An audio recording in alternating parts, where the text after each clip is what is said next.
বেশিরভাগ খাদ্যদ্রব্যের দাম স্থিতিশীল থাকায় নিয়ন্ত্রণে মূল্যস্ফীতি। এ সুযোগে অর্থনীতিকে গতিশীল করতে বিনিয়োগ বাড়ানোর পরামর্শ অর্থনীতিবিদদের।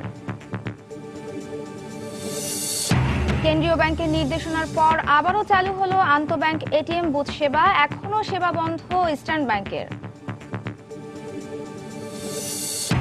লাভ ক্ষতির সমন্বয় করতেই এডিবির ব্যবস্থাপত্র অনুযায়ী প্রায় ৭.৫% ভাড়া বাড়ল রেলের। ২০ ফেব্রুয়ারি থেকে যাত্রীদের গুনতে হবে বাড়তি টাকা। নীলফামারীর সৈয়দপুর বিমানবন্দর আন্তর্জাতিক মানে রূপান্তর হলে পাল্টে যাবে এ অঞ্চলের আর্থসামাজিক চিত্র, বাড়বে কর্মসংস্থানের সুযোগ। এবং ইপিজেডে ইউনিয়ন করার অধিকার পাচ্ছেন শ্রমিকরা। শ্রম আইনের খসড়া মন্ত্রিসভায় চূড়ান্ত অনুমোদন। সীমাবদ্ধতা থাকলেও ইতিবাচক বলছে বিভিন্ন পক্ষ।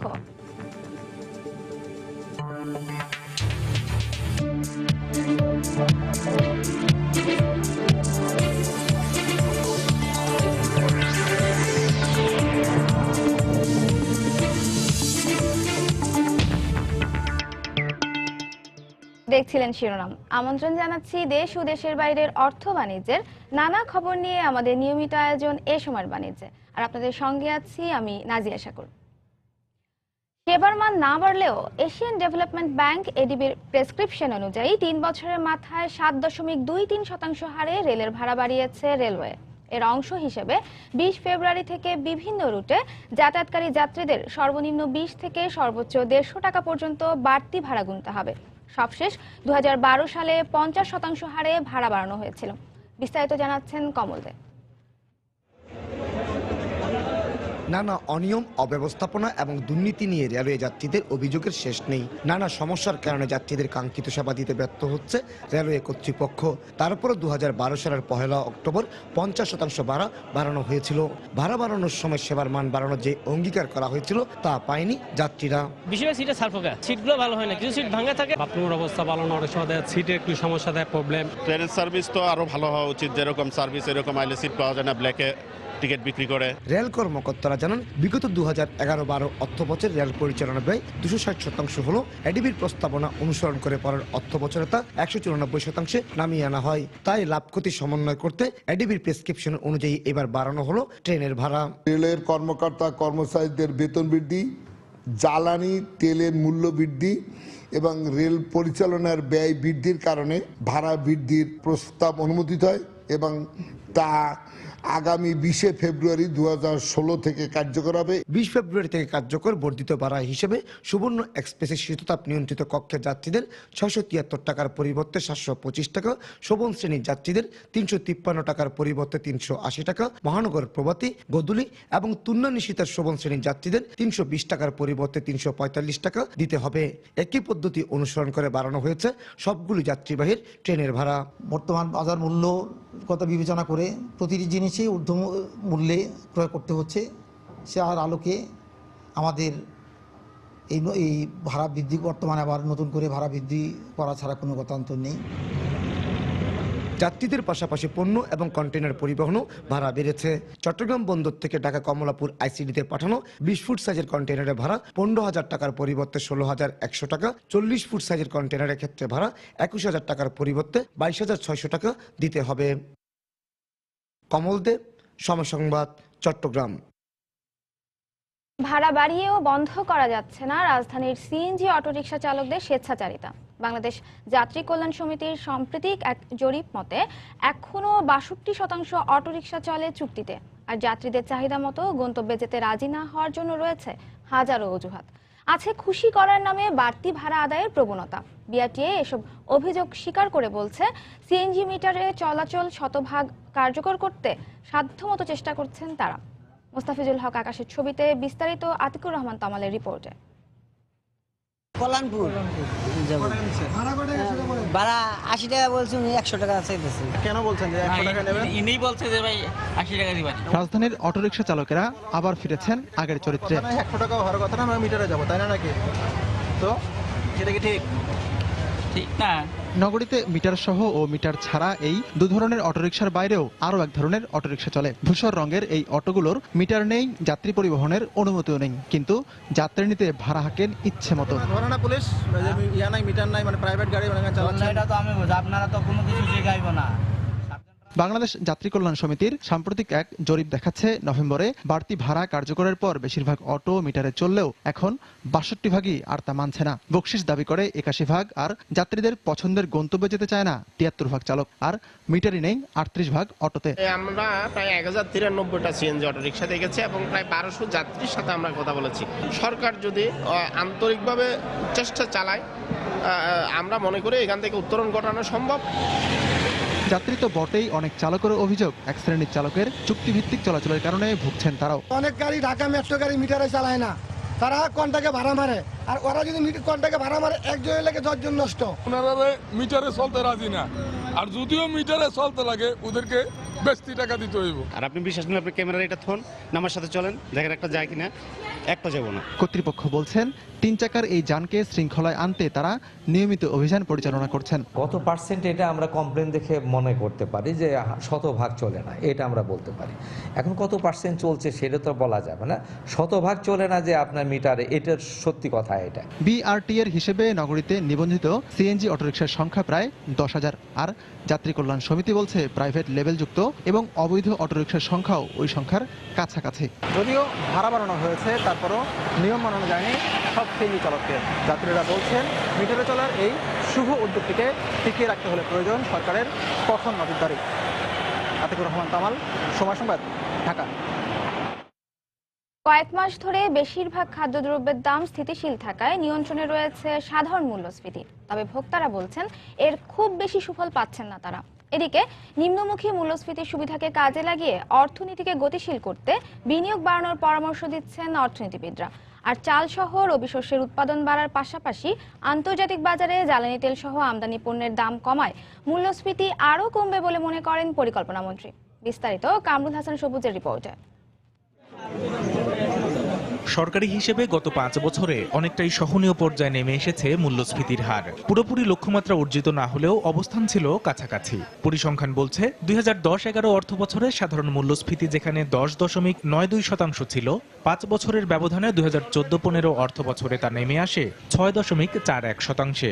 আর গেল জানুয়ারিতে এই হার ছিল ৬.০৭। তবে পরিসংখ্যান যাই বলুক না কেন, এর কোনো সুফল পাচ্ছেন না ভোক্তারা, বরং বছর বছর জীবনযাত্রার ব্যয় বেড়েই চলেছে তাদের। একটা সেক্টরে যদি মূল্যস্ফীতি কমে থাকে, 10টা সেক্টরে কিন্তু দেখা গেল তার উল্টাটা হচ্ছে। পড়াশোনার ব্যয় যেটা, সেটা আমাদের কাছে অনেকখানি, প্লাস বাড়ি ভাড়া, তার সাথে যাতায়াত খরচটা আমাদের জন্য মানে একটু টাফ হয়ে যাচ্ছে। এদিকে অর্থনীতিকে আরো চাঙ্গা করতে নিয়ন্ত্রিত মূল্যস্ফীতির এই সুযোগকে সর্বোচ্চ কাজে লাগানোর পরামর্শ অর্থনীতিবিদদের। তেলের দাম কমার সাথে সাথে ট্রান্সপোর্ট কস্ট সেটা কিন্তু কমবে। এটা একটা সময়, এখন যেহেতু আমার ইনফ্লেশন নিয়ন্ত্রণের মধ্যে আছে এবং তেলের দাম কমলে সেটারও একটা ভালো প্রভাবের মধ্যে পড়বে। পাশাপাশি যদি আমি ইন্টারেস্ট রেট লো করতে পারি, this is a right time যখন আমরা ব্যবসা বাণিজ্যকে একটা ভালো পজিটিভ অবস্থায় নিয়ে যেতে পারি। খাদ্য বহির্ভূত উপখাতে মূল্যস্ফীতি কিছুটা বাড়লেও পরিকল্পনা মন্ত্রী জানালেন, বিনিয়োগ বান্ধব পরিবেশ নিশ্চিতে মূল্যস্ফীতি নিয়ন্ত্রণে কাজ করছে সরকার। একটা উন্নয়নশীল অর্থনীতিতে কিছুটা পরিমাণ মূল্যস্ফীতি থাকা দরকার, না হলে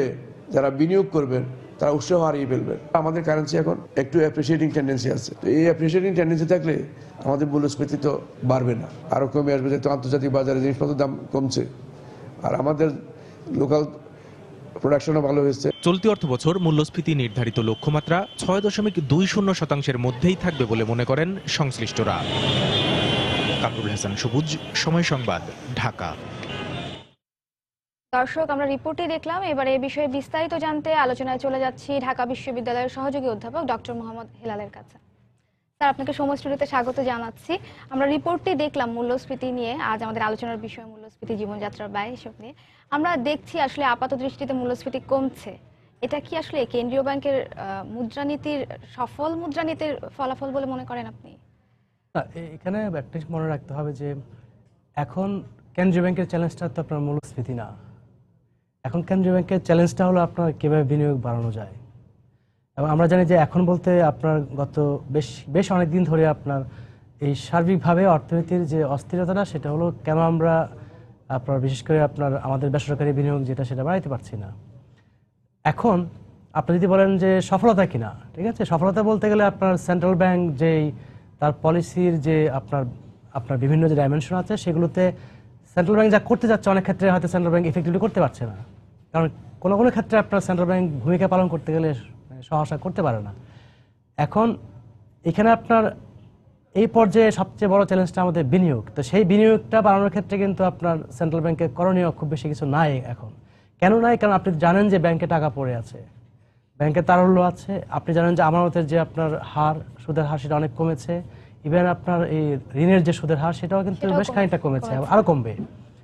এখন যদি সুদের হার কমার পরে যদি আপনার বিনিয়োগ না বাড়ে, তার মানে কি? তার মানে সুদের হারই একমাত্র বিষয় না বিনিয়োগের ক্ষেত্রে।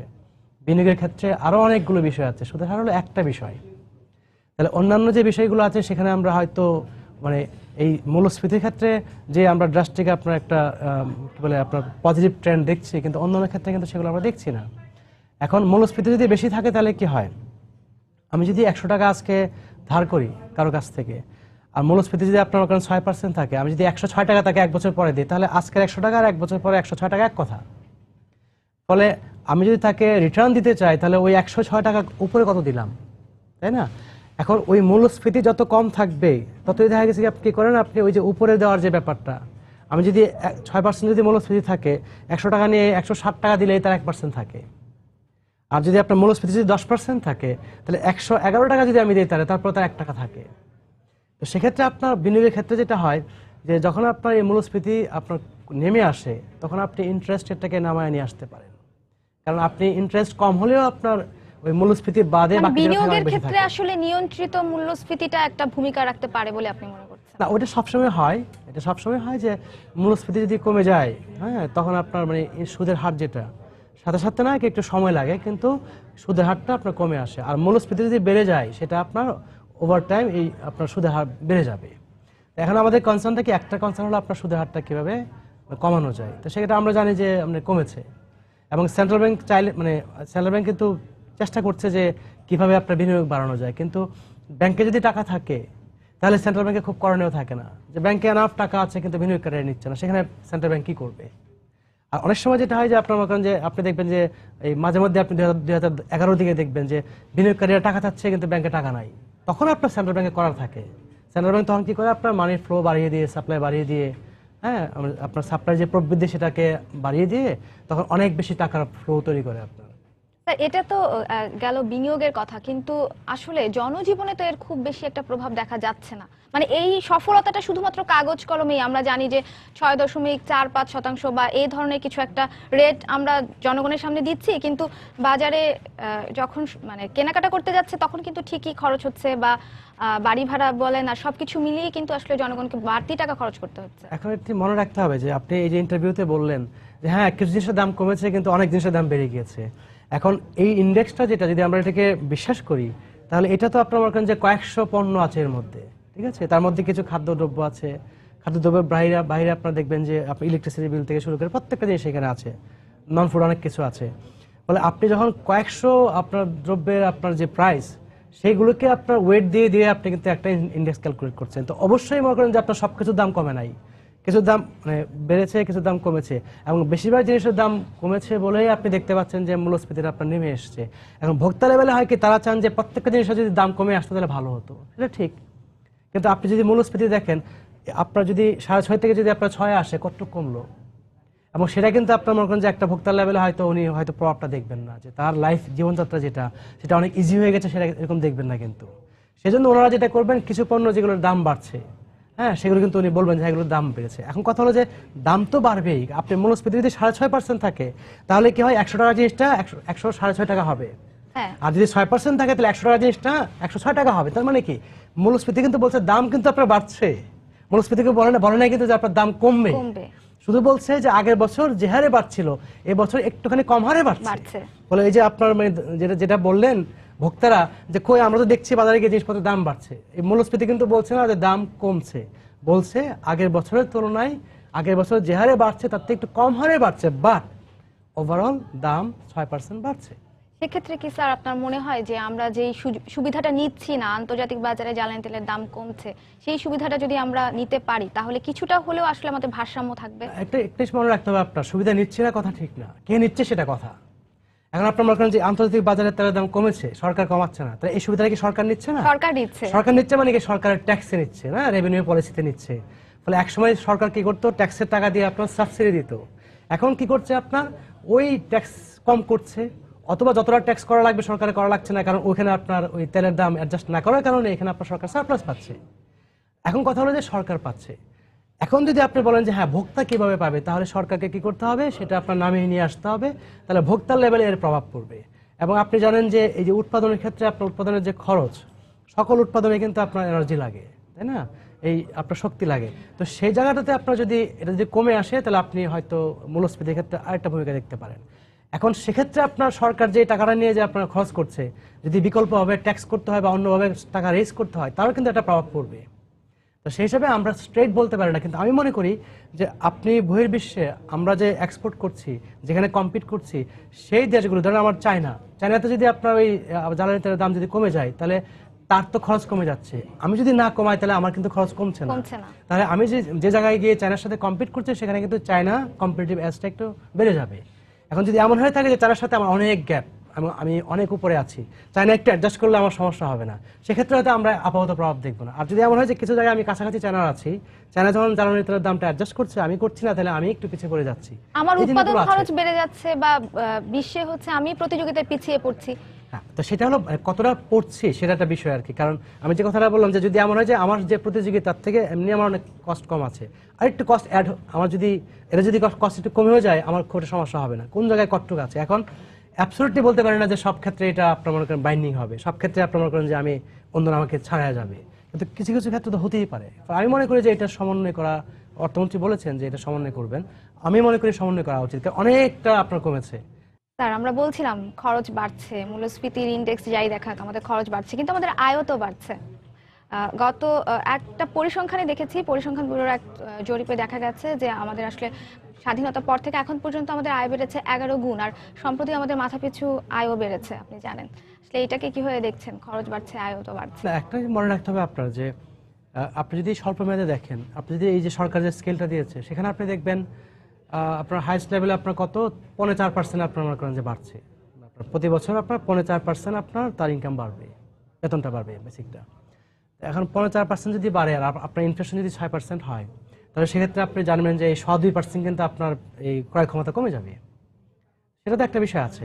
আবার অন্যদিকে যে আপনি দেখেন যে আপনি যদি এই এন্ট্রি লেভেলে যদি চাকরি দেখেন, 1650 স্কেল বেশি দিন আগে কথা না, সেই স্কেলটা আপনার কোথায় গিয়েছে, এখন অনেক কিন্তু বেড়েছে। এখন সেখানে একটা বিষয় মনে রাখতে হবে যে আমরা আজ থেকে 40 বছর আগে আমাদের এই যে বাস্কেটটা যেটা ছিল, আমরা যে কনজিউম করতাম, সেই বাস্কেটটার মধ্যে যে পণ্যদ্রব্য ছিল, আজকের যে বাস্কেটটা অনেক কিন্তু এক্সপান্ডেড। আজকে আপনাকে ডিশ বিল দিতে হয়, আজকে আপনাকে মোবাইল বিল দিতে হয়, আজকে আপনাকে টেলিভিশনের বিল দিতে হয়, অনেক অনেক কিছু কিন্তু আপনার যেগুলো আগে ছিল না, ধরনগুলোও কিন্তু বদলে গেছে। আগে শুধু মৌলিক অধিকার নিশ্চিতের জন্য যে খরচগুলো সেগুলো করতাম, এখন আমরা হয়তো বিনোদনের জন্য খরচ করছি, বেড়াতে যাচ্ছি। সেজন্য ইনকাম যখন বাড়ে তখন কনজাম্পশনের প্যাটার্নটা যেটা, কনজাম্পশনের বাস্কেটটা অনেক এক্সপান্ড করে। ফলে আমি মনে করি যে আমরা যদি 40 বছর আগে বেতন পেয়ে যা কনজিউম করতাম, যদি সেই বাস্কেটটা আমরা দেখতাম, তাহলে আমার মনে হয় অলমোস্ট আমরা সেই জায়গায় বা তার চেয়ে ভালো অবস্থায় আছি। কিন্তু যেহেতু আমাদের এই এটা মানে কনজিউমারের যে বান্ডেলটা বাস্কেটটা এক্সপান্ড করেছে, এক্সপান্ড করার ক্ষেত্রে আমরা একটু চাপ দেখি, কিন্তু সেটা আপনি দেখেন সেটা তো সবার জন্য না। বাংলাদেশের 16 কোটি মানুষের মধ্যে সবাইকে এই চাপটা বোধ করে। আপনি ইনকাম যদি আপনার বৈষম্য দেখেন, যারা একটু উপরের দিকে আছে তাদের তো এগুলো কিছু আসে যায় না, এই মূল্যস্ফীতি কি আসে যায়, তাই না? এখন আসে যায় কারণ যারা আমার করেন যে মধ্য বা নিম্ন মধ্যবিত্ত তাদের। তো সেখানে আপনার মনে করেন যে অর্থনৈতিক যে প্রবৃদ্ধি সেটা হচ্ছে, কিন্তু সেই প্রবৃদ্ধির যে আপনার ওখান থেকে আপনার যে বেনিফিটটা, সেই বেনিফিটটা তো সবাই পাচ্ছে না, সমানভাবে পাচ্ছে না, এবং কোথাও পায় না পৃথিবীর। এখন সেটাকে আপনার যেটা হয় যে সরকারের বিভিন্ন পলিসি দিয়ে কতটা সহনশীল করা যায়, এবং যারা আপনার মনে করেন যে লোয়ার এন্ডে আছে তাদেরকে কতটা সাপোর্ট দেওয়া যায়, সেই জন্য বিভিন্ন ধরনের সেফটি নেট প্রোগ্রাম অনেক কিছুই আপনার আছে। কিন্তু সেটা দিয়েও সবসময় মনে করেন যে ভালো করছে, অনেক বেশি ইনকাম করছে, যে একটা জিনিস ওন করছে, একটা মনে করেন যে কোম্পানির মালিক ভার্সাস যে আপনার এমপ্লয়ি, তার সাথে পার্থক্য থাকবেই। একজন লোক যেখানে এন্টারপ্রেনিউর, যেখানে 10,000 লোককে খাটাচ্ছে, তো ওই একজন লোকের ইনকাম তো অনেক বেশি থাকবে। তারপর আমি বলবো যে ওভারঅল আমরা কিন্তু আমাদের যে জীবনযাত্রা যদি আপনি দেখেন অনেক বেড়েছে, কিন্তু আমাদের জীবনযাত্রার মান কিন্তু অনেক বেড়েছে। আমি সবাইকে ধরেই বলছি, একসময় আপনি গ্রামে গঞ্জে আপনি দেখবেন যে মানে কাজের লোক আপনার জাস্ট সিম্পলি খাবার টাবার দিলে হতো, আর এখন আপনি দেখেন আপনি ঢাকা শহরে যদি আপনি একটা কাজের লোক রাখার চিন্তা করেন, তাকে 3-4 হাজার টাকা দিতে হয় আপনাকে খাবার টাবার দিয়েও। আমরা কি আমাদের সব অর্থ কি তাহলে শুধু ভোগ বিলাসের পেছনে খরচ করছি? আমি তো মনে করি যে এটা ভোগ বিলাসের জন্যই। পৃথিবীতে আপনার এই উৎপাদন যত হচ্ছে, ঠিক আছে, উৎপাদন করছে কেন? যদি ভোগ না করা লাগতো তাহলে উৎপাদন করতো না, উৎপাদন করছে ভোগের জন্য। এখন আপনি যেটা বলতে পারেন যে আজকে যা উৎপাদন করছি খানিকটা রেখে দিলাম, কেন? ওই খানিকটা রেখে দিয়ে সেটা দিয়ে আমি আরো বেশি উৎপাদন করবো, কিন্তু উদ্দেশ্যটা কি? উদ্দেশ্যটা হয় আজকের ভোগ অথবা কালকের ভোগ অথবা পরশু দিনের ভোগ। কিন্তু আপনার যদি ভোগ যদি পারপাস না হবে তো উৎপাদন করবেন কেন? এখন প্রশ্ন সেটাই যে আপনি কি আজকে পড়া ভোগ করবেন, নাকি আজকে যা উৎপাদন করছেন তার খানিকটা রেখে দিবেন, যেটা কিনা আপনার কালকের ভোগের জন্য উৎপাদন অনেক বেশি বাড়াবে। এই ফলে ভোগ তো অবশ্যই। স্যার, আমরা আলোচনার একেবারে শেষ পর্যায়ে চলে এসেছি। আপনাকে অনেক ধন্যবাদ আমাদেরকে সময় দেওয়ার জন্য।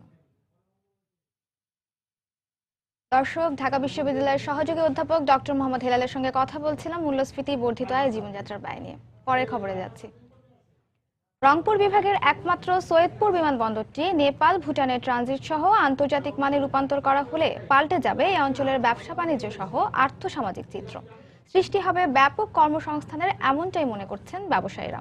তাদের মতে এখান থেকে বুড়িমারি স্থলবন্দর এবং নেপাল ভুটানের দূরত্ব কাছাকাছি হওয়ায় বিনিয়োগ বাড়বে। নীলফামারী প্রতিনিধি সাকির হোসেন বাদলকে সঙ্গে নিয়ে শাকিল মাহমুদের ক্যামেরায় মানিক সরকার রিপোর্ট। শিল্পনগরী সৈয়দপুরে ঝুট কাপড়ের গার্মেন্টস, গরু মহিষের হাড় ও শিং দিয়ে বোতাম শিল্প, লেদ শিল্প সহ ক্ষুদ্র ও মাঝারি ধরনের শিল্প কারখানা রয়েছে শতাধিক।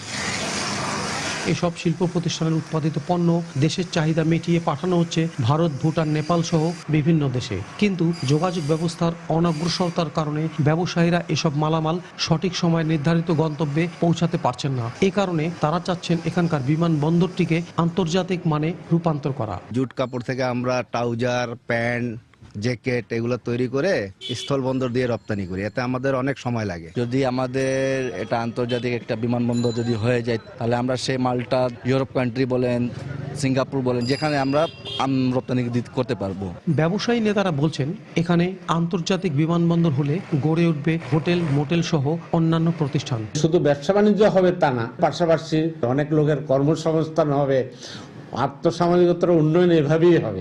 দাবি করবো যেটা যত দ্রুত সম্ভব এটাকে আন্তর্জাতিক বিমানবন্দর করা হোক। এটা করলে আমাদের সৈয়দপুর সারা নর্থ বেঙ্গলের আমরা উন্নয়ন করতে পারবো। রংপুর বিভাগীয় পর্যায়ের ব্যবসায়ী নেতারাও এর প্রয়োজনীয়তার কথা উল্লেখ করে সৈয়দপুর বিমানবন্দরকে দ্রুত আন্তর্জাতিক বিমানবন্দরে পরিণত করার দাবি জানালেন।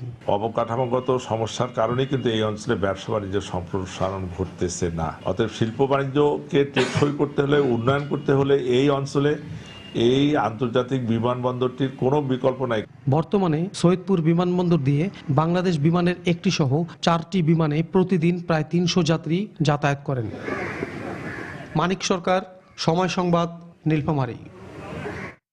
ইউনিয়ন বা শ্রমিক সংগঠন করার সুযোগ পাচ্ছেন ইপিজেডে কর্মরত শ্রমিকরা। এমন বিধান রেখে গতকাল ইপিজেড শ্রমিক সংগঠন আইন 2016 এর অনুমোদন দিয়েছে মন্ত্রিসভা। আইন অনুযায়ী সংগঠনের নাম হবে শ্রমিক কল্যাণ সমিতি। এই সমিতির মাধ্যমে মালিক পক্ষের সঙ্গে যৌথ দর কষাকষির এবং ধর্মঘটের অধিকার পাবেন শ্রমিকরা। দেশি বিদেশি মিলিয়ে 10টি রপ্তানি প্রক্রিয়াকরণ অঞ্চল বা ইপিজেড রয়েছে বাংলাদেশে, যেখানে কাজ করেন কয়েক লক্ষ শ্রমিক। বাংলাদেশের শ্রম আইনের পরিবর্তে ইপিজেডগুলো পরিচালিত হয়ে আসছে ইপিজেড শ্রমিক কল্যাণ সমিতি এবং শিল্প সম্পর্ক আইন নামের দুটি পৃথক নির্দেশিকা অনুযায়ী। তবে যুক্তরাষ্ট্রের বাজারে অগ্রাধিকারমূলক সুবিধা জিএসপি ফিরে পেতে তাগিদ ছিল ইপিজেডগুলোর জন্য নতুন আইন প্রণয়নের, যেখানে থাকবে শ্রমিক অধিকার নিশ্চিত করার বিধান। আর এ লক্ষ্যে মন্ত্রিপরিষদ অনুমোদন দিল বাংলাদেশ ইপিজেড শ্রমিক আইন 2016 খসড়া। মন্ত্রিপরিষদ সচিব জানিয়েছেন, শ্রম আইন 2006 বিবেচনায় নিয়ে এবং ইপিজেড এর আলাদা বৈশিষ্ট্য অক্ষুণ্ণ রেখে প্রণয়ন করা হয়েছে এই আইন। আইএলওর সাথে তো আমরা সিগনেটরি, আন্তর্জাতিকভাবে আমাদের দেশের শ্রমিকদের জন্য একটা সুন্দর পরিবেশ তৈরি করা, শ্রমিকদের গণতান্ত্রিক অধিকারকে প্রতিষ্ঠা করা, এটা আমাদের কনস্টিটিউশনাল ম্যান্ডেট আছে, আমাদের আইনেরও একটা বাধ্যবাধকতা আছে। এটা হয়তো আমরা দেরিতে করেছি, কিন্তু এটা শুধু যে দাতাদের চাহিদার প্রেক্ষিতে না, এটা আমাদের সিনসিয়ারিটিও আছে।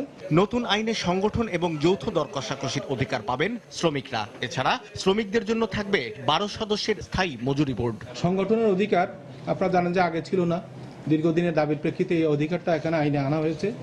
ইপিজেডের শ্রমিকদের সংগঠনের অধিকারকে শ্রমিক কল্যাণ সমিতি নামে অভিহিত করা হয়েছে। শিল্প বিরোধ উত্থাপন, নিষ্পত্তি এবং ধর্মঘটের অধিকার ইত্যাদি সংশ্লিষ্ট সকল বিষয় নিশ্চিতকরণ এবং সমিতির সদস্যদের অধিক চাকরি নিরাপত্তা প্রদান করে বাংলাদেশ ইপিজেড শ্রম আইন 2016-কে আরও সুসংগত করা হয়েছে। ইপিজেড এর শ্রমিকরা অন্যান্য শ্রমিকদের চেয়ে বেশি আর্থিক সুবিধা পাবেন। আরও পাবেন অর্জিত ছুটি নগদায়ন সুবিধা, খাদ্য ভাতা এবং বিনামূল্যে চিকিৎসা সুবিধা। শাহ আলী জয়, সময় সংবাদ, ঢাকা। এদিকে সীমাবদ্ধতা থাকলেও এই উদ্যোগকে ইতিবাচক বলছে বিভিন্ন পক্ষ। শ্রমিক নেতারা বলছেন এতে তাদের দর কষাকষির সুযোগ বাড়বে, তবে ট্রেড ইউনিয়নের অধিকার এখনই পুরোপুরি নিশ্চিত হচ্ছে না বলে মন্তব্য তাদের। এদিকে ইপিজেডগুলো আলাদা বিধি অনুযায়ী পরিচালিত হওয়ায় সামগ্রিকভাবে এটি খুব বেশি প্রভাব ফেলবে না বলে মনে করছে পোশাক রপ্তানিকারকদের সংগঠন বিজিএমইএ।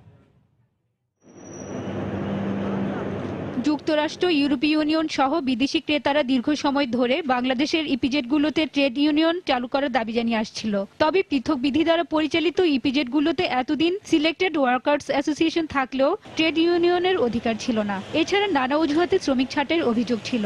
এ অবস্থায় ট্রেড ইউনিয়নের আদলে নির্বাচিত শ্রমিক কল্যাণ সমিতি গঠনের অধিকার, দর কষাকষির ক্ষমতা বাড়ালেও পূর্ণাঙ্গ ট্রেড ইউনিয়ন নিশ্চিত হচ্ছে না বলে মত শ্রমিক সংগঠনের। পূর্ণাঙ্গ যদি ট্রেড ইউনিয়ন অ্যাক্টিভিটিসটা থাকতো তাহলে ট্রেড ইউনিয়নের পক্ষ থেকে এবং শ্রমিকদের কোনো দাবি ছিল না। সামনের দিকে হয়তোবা আমরা এইটাকে পূর্ণাঙ্গভাবে ট্রেড ইউনিয়নে রূপান্তরিত করার জন্য আমরা সরকারকে আহ্বান জানাবো, যাতে সাধারণ কারখানা যেভাবে ইউনিয়ন গঠন করার প্রক্রিয়া শুরু হয়েছে এবং ইপিজেডেও ট্রেড ইউনিয়নটা পূর্ণাঙ্গভাবে চালু হোক। এদিকে নতুন আইনকে স্বাগত জানিয়ে পোশাক শিল্প মালিকদের সংগঠন বিজিএমইএর সভাপতি জানান, এখন ইপিজেড ও বাইরের কারখানার মধ্যে বড় ধরনের পার্থক্য থাকবে না। ইপিজেডটা যে আইনে চলে এবং যদি ট্রেড ইউনিয়ন করার অধিকারও সেখানে দেয়, তাহলে খুব একটা ব্যতিক্রম কোনো কিছু ঘটে যাবে বলে আমি মনে করি না।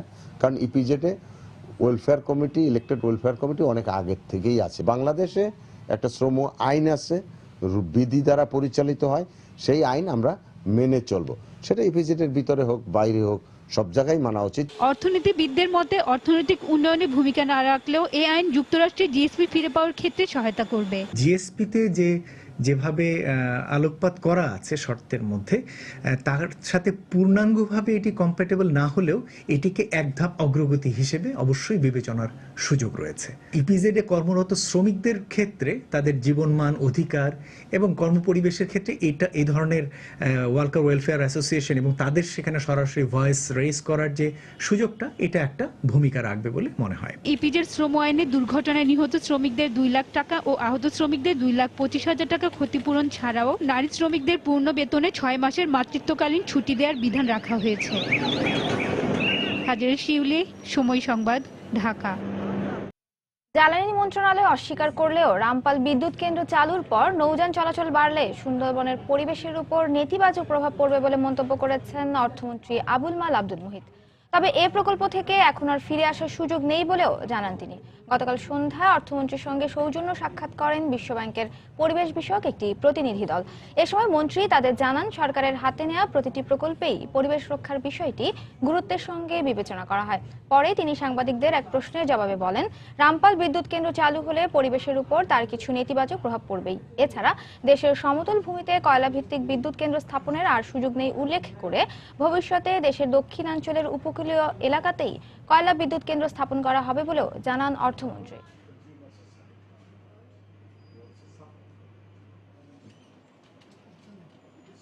There will be some impact, obviously. এত নৌকা আসবে carrying so much of coal, এই নৌকা আসার ফলেই তো ফ্লোরা ফোনা এগুলা ভেরি সাবস্টেন্সিয়ালি এফেক্টেড হবে। কোল বেসড প্লান্ট ল্যান্ড বেসড বাংলাদেশে করার সুযোগ নেই। আমরা এই লেসনটা নিয়েছি, যে কারণে coal based plant in future would be in Maheshkhali, in Payra, in other coastal areas. পণ্যে পাটজাত মোড়কের বাধ্যতামূলক ব্যবহার আইন কার্যকরে যারা সহযোগিতা করেছে তাদের পুরস্কৃত করবে বস্ত্র ও পাট মন্ত্রণালয়। একই সঙ্গে পাট পণ্যের ব্যবহার উৎসাহিত করতে 3 দিন ব্যাপী পাট মেলারও আয়োজন করবে মন্ত্রণালয়। গতকাল জুট ডাইভার্সিফিকেশন প্রমোশন সেন্টারে আয়োজিত প্রস্তুতি সভায় একথা জানান বস্ত্র ও পাট প্রতিমন্ত্রী মির্জা আলম। 6 মার্চ বঙ্গবন্ধু আন্তর্জাতিক সম্মেলন কক্ষে এ পুরস্কার বিতরণী অনুষ্ঠানের আয়োজন করা হবে। একই সঙ্গে চলবে 3 দিন ব্যাপী এই মেলা। পাটজাত পণ্যের 50টি স্টলে 131 রকমের পাটজাত পণ্যের প্রদর্শনীর ব্যবস্থা থাকবে মেলায়। এরই মধ্যে দেশের 20 লক্ষ বেল কাঁচা পাটের অভ্যন্তরীণ চাহিদা তৈরি হয়েছে বলে জানিয়ে মন্ত্রী বলেন, চাহিদা পূরণে পাটের উৎপাদন আরও 25 ভাগ বাড়ানোর লক্ষ্যমাত্রা ঠিক করা হয়েছে।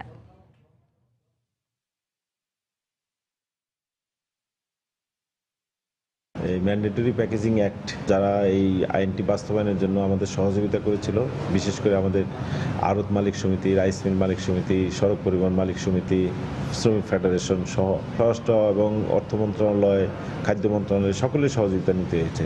তাতে আমরা যখন এই আইনটি বাস্তবায়নের জন্য বিভিন্ন গ্রাসরুট লেভেলে আমরা যাই, মাঠ পর্যায়ে, তখন আমরা উৎসাহিত করার জন্য আমরা প্রতিশ্রুতি দিয়েছিলাম যারা এদের পারফরমেন্স আমরা ভালোভাবে সবাইকে আমরা পুরস্কৃত করব। আজকে সেই পুরস্কারটাই মাননীয় প্রধানমন্ত্রীর হাত দিয়ে একটা সম্মাননা আমরা তাদের হাতে তুলে দিব।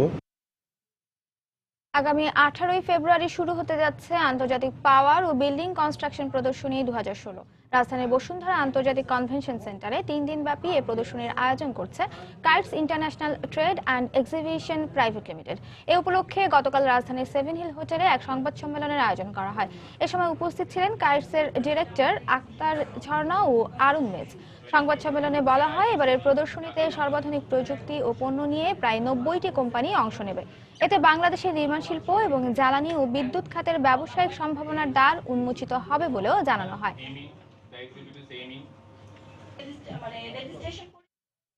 প্রাণ অফ লাভ ইন থাইল্যান্ড ক্যাম্পেইনের বিজয়ী 6 জনকে পুরস্কৃত করা হয়েছে। গতকাল প্রাণ আরএফএল গ্রুপের প্রধান কার্যালয়ে আয়োজিত এক অনুষ্ঠানে বিজয়ীদের হাতে পুরস্কার তুলে দেন প্রাণ বেভারেজ লিমিটেডের head of marketing Mohammad Atikur Rahman. Pran বেভারেজের উদ্যোগে গত সেপ্টেম্বর থেকে ডিসেম্বর পর্যন্ত এই অফার চালু ছিল।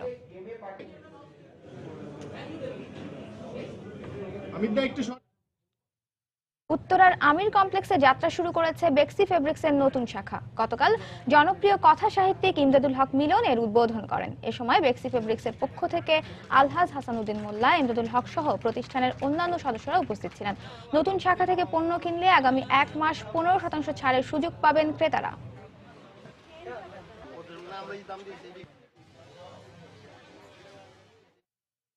দেশের বাজারে GR5 ও মেট 8 মডেলের নতুন দুটি ফ্ল্যাগশিপ স্মার্টফোনের বিপণন কার্যক্রম শুরু করেছে চীনা প্রতিষ্ঠান হুয়াওয়ে। গতকাল রাজধানীর সোনারগাঁও হোটেলে জমকালো উদ্বোধনী অনুষ্ঠানের মাধ্যমে হ্যান্ডসেট দুটি প্রথমবারের মতো প্রদর্শন করে হুয়াওয়ে। গ্রাহকদের কাছে সহজেই হ্যান্ডসেট দুটি পৌঁছে দিতে এরই মধ্যে হুয়াওয়ে চুক্তিবদ্ধ হয়েছে দেশের বৃহত্তম মোবাইল ফোন অপারেটর গ্রামীণফোনের সঙ্গে। এর ফলে নির্দিষ্ট গ্রামীণফোন সেন্টার থেকে দুটি মডেলের ফোন ক্রয়ে ক্রেতারা কিস্তি সুবিধার পাশাপাশি আকর্ষণীয় মূল্যছাড় পাবেন বলেও অনুষ্ঠান থেকে ঘোষণা দেয় হুয়াওয়ে টেকনোলজিস।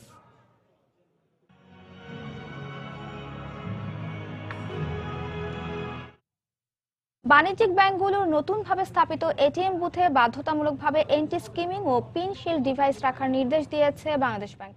গতকাল বিকেলে এটিএম বুথে নিরাপদ ও ঝুঁকি মোকাবেলায় ব্যাংকগুলোর করণীয় বিষয়ে এক সার্কুলার জারি করে বাংলাদেশ ব্যাংক। এতে পুরনো বুথগুলোতেও আগামী 1 মাসের মধ্যে একই যন্ত্র বসানোর নির্দেশ দেওয়া হয়।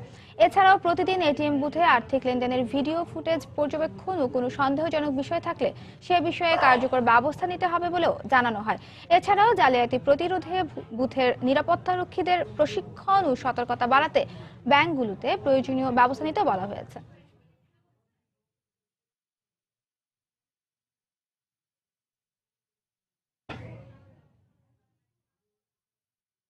এদিকে আন্তঃব্যাংক এটিএম বুথ সেবা আবারও চালু হয়েছে। এই মুহূর্তে মতিঝিল এলাকায় আছেন সহকর্মী কামরুল হাসান সবুজ। বিস্তারিত জানতে সরাসরি চলে যাচ্ছি তার কাছে।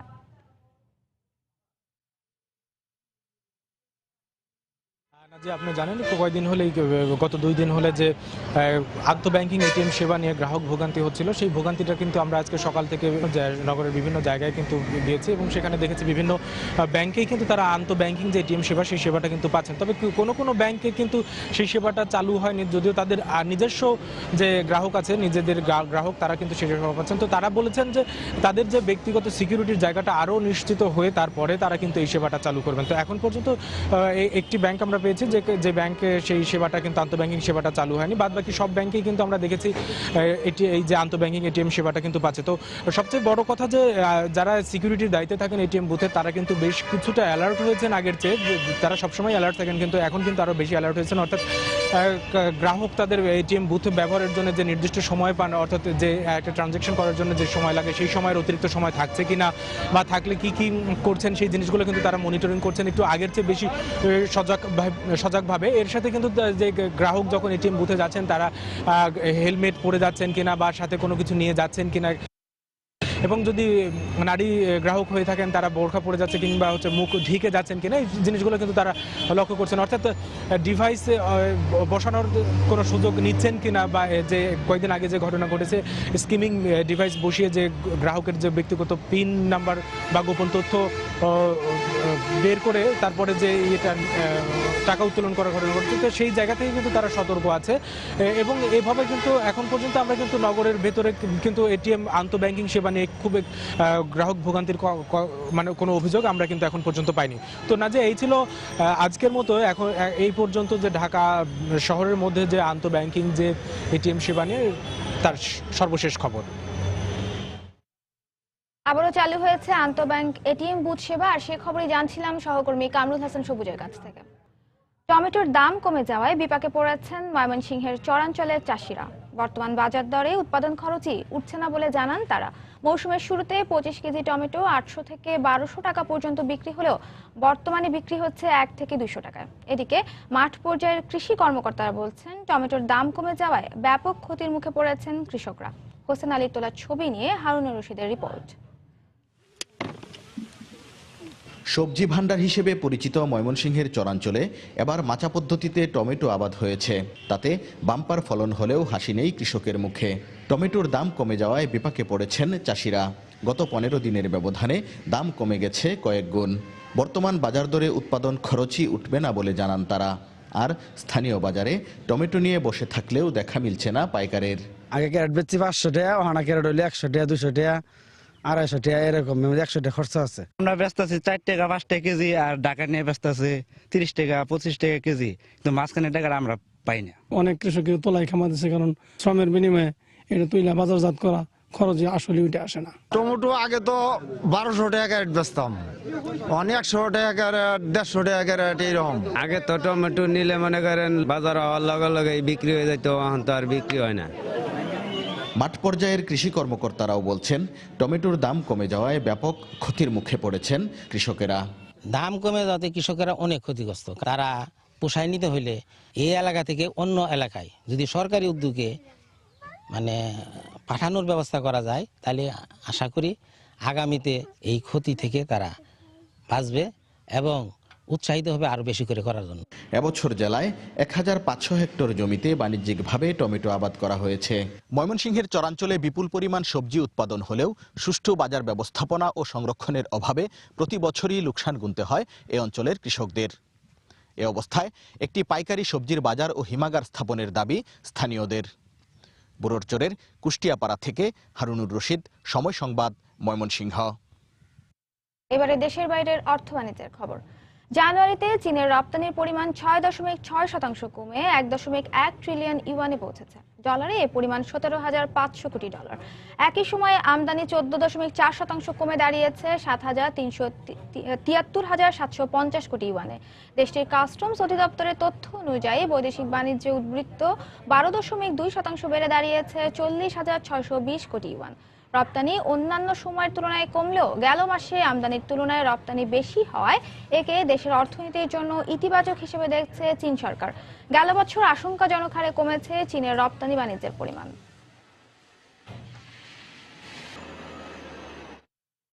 গেল বছরের শেষ প্রান্তিকে 0.4% সম্প্রসারিত হয়েছে জাপানের অর্থনীতি, যা এর আগের প্রান্তিকের তুলনায় 0.1% বেশি। দেশটির পরিসংখ্যান ব্যুরোর তথ্য অনুযায়ী মূলত অভ্যন্তরীণ চাহিদা কমায়, আবাসন খাতে বিনিয়োগ কমায় খুব একটা সম্প্রসারিত হয়নি দেশটির প্রবৃদ্ধি। প্রবৃদ্ধি স্থিতিশীল করতে অ্যাবেনোমিক্স নীতির আওতায় বেশ কিছু পুনর্গঠন কার্যক্রম হাতে নিয়েছে দেশটির সরকার। গেল 2 দশক ধরেই মুদ্রা সংকোচনের কবলে জাপান। রপ্তানির পরিমাণ না বাড়লে প্রবৃদ্ধি বাড়বে না বলে মত বিশ্লেষকদের। Take too long for investors to give Abe the cold shoulder. প্রধান কার্যালয় ব্রিটেনেই রাখার সিদ্ধান্ত নিয়েছে এইচএসবিসি ব্যাংক। ব্রিটেনের কঠিন নিয়ম নীতির জন্য একটু নড়বড়ে হয়ে পড়লেও সম্প্রতি সিদ্ধান্তে পরিবর্তন আনে এইচএসবিসি কর্তৃপক্ষ। এই সিদ্ধান্ত ইউরোপে ব্যাংকটির গ্রাহক এবং শেয়ার হোল্ডারদের মনোভাবে ইতিবাচক প্রভাব ফেলবে বলে মনে করছে কর্তৃপক্ষ। এর আগে ব্রিটেনে উচ্চ কর পরিশোধের কারণে এদেশ থেকে প্রধান কার্যালয় সরিয়ে নেওয়ার সিদ্ধান্ত নিয়েছিল এইচএসবিসি ব্যাংক।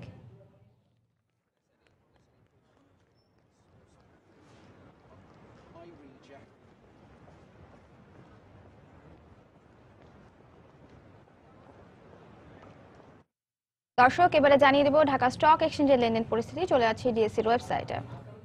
সূচকের চাঙ্গা ভাবের মধ্য দিয়েই গত দুদিনের ধারাবাহিকতায় আজও লেনদেন শুরু হয়েছে ডিএসসিতে। এই মুহূর্তে ডিএসসি এর সাধারণ সূচক 13 পয়েন্ট বেড়ে রয়েছে 4598 পয়েন্টে। ডিএসসিএস সরিয়ে ভিত্তিক প্রতিষ্ঠানগুলোর শেয়ারের সূচক 2 পয়েন্ট বেড়ে রয়েছে 1126 পয়েন্টে এবং ডিএস30 3 পয়েন্ট বেড়ে রয়েছে 1765 পয়েন্টে। গত দেড় ঘন্টার মতো লেনদেন শুরু হয়েছে। আমরা দেখতে পাচ্ছি এখন পর্যন্ত মাত্র 51 কোটি টাকার লেনদেন হয়েছে ডিএসসিতে এবং লেনদেনে অংশ নেওয়া প্রতিষ্ঠানগুলোর মধ্যে দাম বেড়েছে 140টি, কমেছে 40টির এবং অপরিবর্তিত রয়েছে 35টি প্রতিষ্ঠানের শেয়ারের দর। দর্শক, আমরা দেখছিলাম যে গত দুদিনও শেয়ারের দাম বাড়ার মধ্য দিয়ে বা লেনদেনের চাঙ্গা ভাবের মধ্য দিয়ে লেনদেন শুরু হলেও আসলে ডিএসসিতে পরে দেখা যায় যে একটা মিশ্র ভাব প্রবণতা দেখা যায়। আজ কি হচ্ছে সেটা তাই এখনই বলা যাচ্ছে না, যদিও সূচকের চাঙ্গা ভাবে আমরা দেখতে পাচ্ছিলাম। এই মুহূর্তে একটু টপ 20 শেয়ার তালিকায় থাকা প্রতিষ্ঠানগুলোর অবস্থান জানিয়ে দিচ্ছি। শুরুতে রয়েছে সামিট অ্যালায়েন্স পোর্ট, যার সবশেষ দাম আমরা দেখতে পাচ্ছি 45 টাকা, যা গতকাল ছিল 46 টাকা 30 পয়সা। এনসিসি ব্যাংক রয়েছে দ্বিতীয় অবস্থানে। এনসিসি ব্যাংকের লাস্ট ট্রেডিং প্রাইস 9 টাকা, যা গতকাল ছিল 8 টাকা 90 পয়সার মতো। লঙ্কা বাংলা ফিন্যান্স টপ 20 শেয়ারের তৃতীয় প্রতিষ্ঠান। প্রাইম ফিন্যান্স রয়েছে চতুর্থ অবস্থানে এবং বিডি ফিন্যান্স রয়েছে পঞ্চম অবস্থানে। এই প্রতিষ্ঠানটির সবশেষ দাম আমরা দেখতে পাচ্ছি 14 টাকা 60 পয়সা, যা গতকাল ছিল 14 টাকা 50 পয়সা। পিএফ ফার্স্ট মিউচুয়াল ফান্ড রয়েছে ষষ্ঠ অবস্থানে। তারপরেই রয়েছে অরিয়েন্ট ফিশন, যার সবশেষ দাম আমরা দেখতে পাচ্ছি 55 টাকা 60 পয়সা, যা গতকাল ছিল 56 টাকা 20 পয়সা। কেবিপি রয়েছে অষ্টম অবস্থানে। এই প্রতিষ্ঠানটির সবশেষ দাম 19 টাকা 50 পয়সা। সাইফ পাওয়ার জ্বালানি খাতে এই প্রতিষ্ঠানটি টপ 20 শেয়ার তালিকার নবম অবস্থানে রয়েছে। প্রতিষ্ঠানটির সবশেষ দাম 67 টাকা 90 পয়সা। ইউনাইটেড এয়ার রয়েছে 10ম অবস্থানে। এই তালিকায় ব্যাংকিং খাতের প্রতিষ্ঠান আমরা দেখতে পাচ্ছি 11তম অবস্থানে রয়েছে এক্সিম ব্যাংক, যার সবশেষ দাম 8 টাকা 50 পয়সা। জেমিনি সি রয়েছে 12তম অবস্থানে। অলিম্পিক অ্যাক্সেসরিজ টপ 20 শেয়ার তালিকার 13তম প্রতিষ্ঠান। সবশেষ দাম আমরা দেখতে পাচ্ছি 34 টাকার মতন, যা গতকাল ছিল 33 টাকা 60 পয়সা। বিএসআরএম রয়েছে 14তম অবস্থানে। আইপিডিসি রয়েছে টপ 20 শেয়ার তালিকার 15তম অবস্থানে। আমরা যদি আরেকটু দেখি যে টপ 20 শেয়ার তালিকার শেষ দুটি প্রতিষ্ঠান রয়েছে আমান ফিড এবং অ্যাগ্রো ডেনিম রয়েছে শেষ দিকের প্রতিষ্ঠান। অ্যাগ্রো ডেনিমের সবশেষ দাম 24 টাকা 70 পয়সা এবং গতকালও কিন্তু প্রতিষ্ঠানটি 24 টাকা 70 পয়সা দামের মধ্যে আসলে তাদের লেনদেন শেষ করেছে। দর্শক, এই ছিল আমার কাছে থাকা ডিএসসির সবশেষ খবর। আবারও জানিয়ে দিচ্ছি এই সময়ের বাণিজ্যের শিরোনামগুলো। বেশিরভাগ খাদ্যদ্রব্যের দাম স্থিতিশীল থাকায় নিয়ন্ত্রণে মূল্যস্ফীতি। এই সুযোগে অর্থনীতিকে গতিশীল করতে বিনিয়োগ বাড়ানোর পরামর্শ অর্থনীতিবিদদের। কেন্দ্রীয় ব্যাংকের নির্দেশনার পর আবারও চালু হলো আন্তঃব্যাংক এটিএম সেবা। এখনও সেবা বন্ধ ইস্টার্ন ব্যাংকের। লাভ ক্ষতির সমন্বয় করতেই এডিবির ব্যবস্থাপত্র অনুযায়ী প্রায় 7.25% ভাড়া বাড়ল রেলের। 20 ফেব্রুয়ারি থেকে যাত্রীদের গুনতে হবে বাড়তি টাকা। নীলফামারীর সৈয়দপুর বিমানবন্দর আন্তর্জাতিক মানে রূপান্তর হলে পাল্টে যাবে এই অঞ্চলের আর্থসামাজিক চিত্র, বাড়বে কর্মসংস্থানের সুযোগ। এবং ইপিজেডে ইউনিয়ন করার অধিকার পাচ্ছেন শ্রমিকরা। শ্রম আইনের খসড়া মন্ত্রিসভায় চূড়ান্ত অনুমোদন। সীমাবদ্ধতা থাকলেও ইতিবাচক বলছে বিভিন্ন পক্ষ।